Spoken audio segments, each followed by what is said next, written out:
కేసీఆర్ కాంగ్రెస్పై చేసిన వ్యాఖ్యలపై మనతో మాట్లాడడానికి కాంగ్రెస్ సీనియర్ నేత మాజీ ఎంపీ విహెచ్ గారు ఉన్నారు. సార్, నిన్న కాంగ్రెస్ మీద కూడా కేసీఆర్ బాగా విమర్శలు చేశారు. నేను వస్తున్నా, కాంగ్రెస్ వల్ల తోలు తీస్తా అని చెప్తున్నాడు. ఆ విమర్శలు ఊరికే రావు, ఫ్రస్ట్రేషన్ నుంకే విమర్శలు వస్తాయి. మరి నువ్వు ఇన్నేళ్ళు 10 ఏళ్ళు ఉన్నావు, ప్రజలు ఎందుకు తిరస్కరించిండ్రు అని దాని మీద నువ్వు ఆలోచన చేయాలి తప్పితే మేధోమతనం పెట్టుకోవాలి. ఏడు తప్పులు చేసిండు, నువ్వు అభివృద్ధి చేస్తే ప్రజలు ఎందుకు నిన్ను ఓడగొట్టిరని దాని మీద నువ్వు ప్రయత్నం చేయకుండా నేను తోలు తీసేస్తా అనే లాంగ్వేజ్ బాగలేదు. ఒక ముఖ్యమంత్రి స్థాయి 10 ఏళ్ళు ముఖ్యమంత్రి చేసి నాయకుల తోలు తీస్తా, అంతు చూస్తా, ఇది ఎవరు మాట్లాడతారు? డెస్పరేట్ అయినోడు. ఏది మైండ్ సెట్ ఏదైతే ఇన్ని రోజులు అప్పుడే నువ్వు పార్టీ కుంగిపోతున్నది. అదేవిధంగా టీఆర్ఎస్ పార్టీ తీసి బీఆర్ఎస్ పెట్టినప్పుడే ప్రజలు తిరస్కరించినది. త్యాగాలు చేసిన పేరుండే టీఆర్ఎస్, త్యాగాలు చేసిన మర్చిపోయిన దేశం మొత్తంలో మహారాష్ట్రలో పోయి అబ్కి బార్ కిసాన్ కి సర్కార్ అనడం, ఇవన్నీ కూడా ఆయనకు ప్రజలు వ్యతిరేకించారు. ఇప్పటికన్నా నీకు చిత్తశుద్ధి ఉంటే ప్రజల దగ్గర ఏం తప్పు చేసినామా, ఇంకోసారి నేను తప్పు చేయ, మీకు న్యాయం చేస్తా అని చెప్తే అప్పుడు 4 ఓట్లు పడతాయి. తోలు తీస్తే నోట్లు పడాయి. ప్రజలు భయతారే నాయకుల తోలే తీస్తే రేపు మా తోలేడ తీస్తారని ఓటేసినోడు కూడా వేయడు కదా. ఆ భాష మంచిది కాదని నేను చెప్పగలుగుతా అంతే. అంటే ఇవాళ నుంచి ఒక లెక్క, రేపటి నుంచి ఒక లెక్క అని చెప్పి కూడా కేసీఆర్ చెప్పిండు. ఇవాళ నుంచి ఒక లెక్క, రేపటి నుంచి ఒక లెక్క అని అంటున్నాడు. సరే, ఆయన దగ్గర ఏ లెక్క ఉన్నదో చూసినాక మాట్లాడతా. నాకైతే తెలియదు కొత్త లెక్క ఏముంటుంది. నువ్వు ఓడగొట్టిర్రు, ప్రజలే లెక్క చెప్పిండ్రు. మొన్న కూడా జరిగిన పంచాయతీ ఎన్నికల్లో కూడా హైయెస్ట్ మెజారిటీ 6 డిక్లరేషన్ ఇచ్చిన వాగ్దానాలు ఇప్పుడు ప్రజలందరూ ఓటేశారు.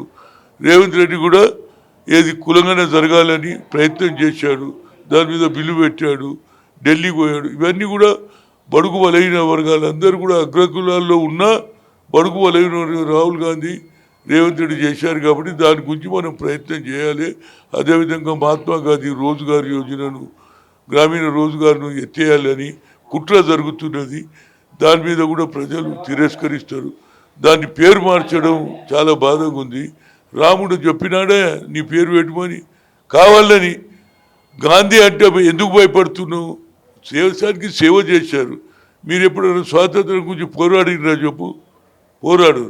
ఆఖరికి ఇప్పుడు ఏంది, అలా భయం చుట్టుకొని 500 నోట్ల మీద, 100 నోట్ల మీద గాంధీ గారి బొమ్మ ఉన్నది. అది కూడా తీసేస్తాడనేది నాకు డౌట్ ఉన్నది. ఎందుకంటే ఆయనకు వీర్ సవార్కర్ అటువంటి వాళ్ళు కావాలి కాబట్టి గాంధీని చంపినోడు కదా ఆయన బొమ్మ పెడతారేమో అని నేను డౌట్ పడుతున్నా. అది జరిగితే అరాచకమే సృష్టిస్తుంది. ఆయన ఏం చేస్తా నడవదు. అందుగురించి గ్రామాలలో ప్రజలు పోవాలి. మొన్న గెలిచిన సర్పంచులు, వార్డు ప్రెసిడెంట్లు ప్రజలకు చెప్పాలి, చూడు అన్నం పెడుతుంటే నరేంద్ర మోడీ తీసేస్తున్నాడు, ఇది కావాలని, ఇది ఎత్తేసే పథకం అని ప్రజలకు చెప్తే ప్రజలు కూడా తప్పనిసరిగా తిరగేసి ఈ బిల్లు వాపసు వచ్చే వరకు కూడా మనం ప్రయత్నం చేయాలి. అదేవిధంగా ఏది విధంగానైతే మన అమెరికన్ ప్రెసిడెంట్ ఉన్నాడుగా ట్రంప్, ఆయన ఏం చేస్తుడు, వీసాల పేరు మీద అందరు నిలగొడుతుడు. ఈయన సర్ అని పెట్టేసి ఉన్నోళ్ళని కూడా బయటికి వెళ్ళగొట్టాలని. అంటే హిందూ దేశం కావాలనేది ఇది సెక్యులర్ దేశం. ఎవడెన్ని చెప్పినా ఈ దేశంలో హిందూ, ముస్లిం, సిక్, ఇసాయి అందరూ ఒకటే. కనుక ఇక్కడ ఆయన పప్పులు ఉడకాయి కేవలం ఓట్ల గురించి హిందూ హిందూ అంటాడు ఆయన మోహన్ భగత్. ఆ మోహన్ భగత్ ఉన్నంతసేపు హిందూ దేశం జరగదు. రేపు ఆర్ఎస్ఎస్ ఉన్నంత రోజులలో కూడా ఎన్నడూ జరగదు. ఇక్కడ అందరు కూడా పోయేవాడు ఎప్పుడూ వెళ్ళిపోయాడు పాకిస్తాన్. వాళ్ళ తుర్కోళ్ళు వ్యతిరేకము, క్రిస్టియన్ల వ్యతిరేకం ఎన్ని రోజులు నడిపిస్తారు? అందరూ మానవులే. దీని మీద మనం తప్పనిసరిగా ఈ బిల్లు వాపసు తీసుకునే వరకు అందరూ పోరాడదామనేది నా ఉద్దేశం. అక్రమంగా వలస వచ్చిన వాళ్ళ కోసం ఎస్ఐఆర్ చేస్తున్నాం అంటున్నారు. అక్రమంగా వలస వచ్చిన వాళ్ళ కోసమే అది చేస్తున్నామని చెప్తున్నారు. అక్రమాలు ఎవడొచ్చిండని ఎప్పుడో వచ్చి చాలా మంది వచ్చిండ్రు. అక్రమాలు ఇప్పుడు లెక్క ఇన్ని రోజులు ఎందుకు చేయలే? అంటే ముస్లిం కాంగ్రెస్ వైపు ఉన్నారు, వీకర్ సెక్షన్ కాంగ్రెస్, వీళ్ళని తీసేయాలి అనేది ఆయన ఉద్దేశం. అక్రమ ఎడికల్లో వచ్చిండ్రు. మరి బార్డర్ ఉందా మనది? చెప్పవు. హైదరాబాద్ అంటారు, అక్కడ ఏది వెస్ట్ బెంగాల్ అంటే అక్కడ ఉండొచ్చు. ఇక్కడేమున్నది? హర్యానాలో ఏమున్నది? మహారాష్ట్రలో ఏమున్నది? బీహార్లో ఏమున్నది? ఇది కావాలని కుట్ర. మొదలేమో ఓటు దొంగతనం చేసిండ్రు, ఓట్లు తీసేసిండ్రు. ఇప్పుడు సార్ అనే పేరు మీద ఎస్ఐఆర్ సార్ దాని మీద స్పెషల్ దాని మీద ఎక్కడ పుట్టినాము ఏం కథ అని వాళ్ళని కూడా ఏదో లెక్క ఇప్పటికే వెస్ట్ బెంగాల్ అన్ని రాష్ట్రాల మన దగ్గర కూడా పెడతాని ఎలక్షన్ కమిషన్ చెప్పాడు. అది కావాలనే కుట్ర జరుగుతుందని చెప్పగలుగుతాం. అంటే కేవలం ఇక్కడ రాష్ట్ర ప్రభుత్వం రియల్ ఎస్టేట్ దందా చేస్తుందని చెప్పి కూడా నిన్న కేసీఆర్ విమర్శించాడు. రేపు అసెంబ్లీలో దందా చేస్తుండ్రా లేదా అనేది ఎమ్మెల్యేలు ఎంపీలు గట్టిగా వాదిస్తారు. కేవలం ఆయన అపోహ బిజినెస్ నువ్వు 10 ఏళ్ళు చేసిన నువ్వేం బిజినెస్ చేసినావు నిన్ను కూడా అడుగుతారు కదా. ఇది అక్కడ అసెంబ్లీలో జరిగే సమావేశంలో తప్పనిసరిగా మా కాంగ్రెస్ పార్టీ సరి అయిన వివరణ ఇస్తారు. ఆయన ఏదైతే తోలు తీస్తా అంటున్నారో మరి ఆ అసెంబ్లీలో ఎవరు తోలు తీస్తారు అనేది అప్పుడు తెలిసిపోతుంది. పాలమూరు డిండి ప్రాజెక్టు కూడా కేవలం చంద్రబాబు నాయుడు చెప్పినట్టే ఇక్కడ రేవంత్ రెడ్డి కూడా ఆడుతున్నాడని కామెంట్ చేశారు. చూడండి, ఏదో ఒకటి మాట్లాడాలి కదా, ఏదో ఒకటి ఆరోపణ చేయాలి.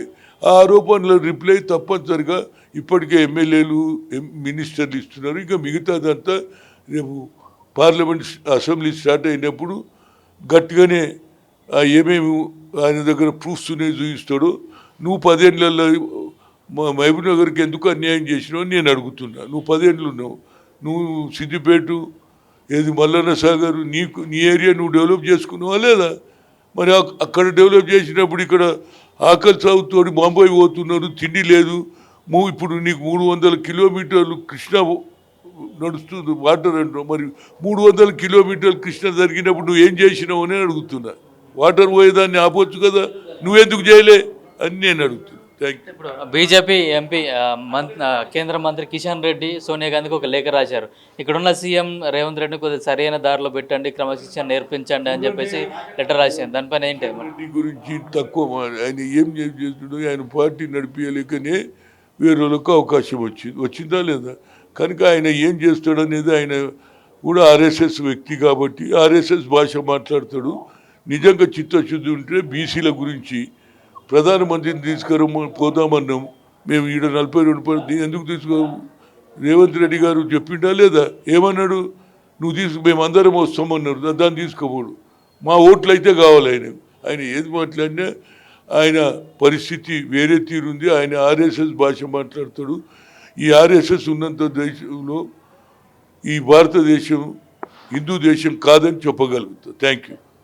అయితే నిన్న కేసీఆర్ చేసిన వ్యాఖ్యలు కేవలం ఆయన రాజకీయ ఉద్దేశంతో చేసింది తప్పించి ఇవి రానున్న అసెంబ్లీ సమావేశాల్లో కూడా ఆయన దగ్గర అయిన ఆధారాలు ఉంటే బయట పెట్టండి, మా దగ్గర ఉన్న ఆధారాలు కూడా మేము బయట పెడతామని చెప్పేసి కాంగ్రెస్ సీనియర్ నేత వి హనుమంతరావు చెప్తున్నారు. కెమెరామెన్ తరుణ్తో కిరణ్ కుమార్, పల్లె టీవీ, గాంధీ భవన్, హైదరాబాద్.